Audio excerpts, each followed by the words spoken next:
பார்க்கத்தானே போற இந்த காளியோட ஆட்டத்தை.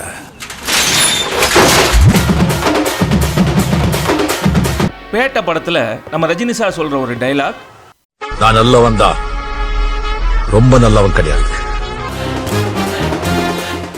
செம்ம மாஸ் டைலாக் இல்ல?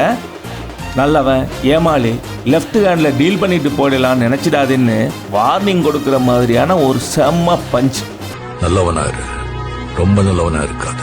அது சரி, தலைவர் எப்பவுமே நல்லவனுக்கு நல்லவன் பொல்லாதவனுக்கு பொல்லாதவன் ஆச்சு.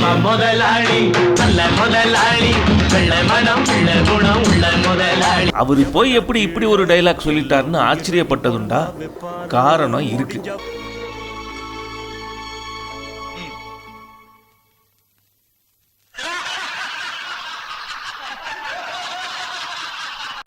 பல வருஷங்களுக்கு முன்னாடி வெளியான படம் தர்மதுரை.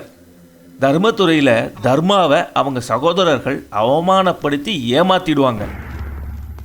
என்னப்பா இதெல்லாம் விதிப்பா. அப்போ அந்த படத்துல அவருக்கு அப்பாவா நடிச்ச மது கொடுத்த அறிவுரை தான் இது. தர்மா, இந்த உலகத்துல நல்லவனா இருக்கலாம், ஆனா ரொம்ப நல்லவனா இருந்தா கூட பிறந்தவங்களே குடியை தோண்டி புதைச்சிருவாங்க. இதைத்தான் இத்தனை வருஷமா யோசிச்சு ஆராய்ஞ்சு உண்மையை உணர்ந்து ஏற்றுக்கொண்டிருக்கிறார் தலைவர்.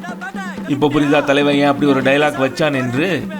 நாமளும் நல்லவனாத்தான் இருக்கணும், ஆனா ரொம்ப நல்லவனா இருந்துடக்கூடாது. அப்படி இருந்துட்டா உலகம் ஏமாத்தி நிஜாரா கழட்டிடும்.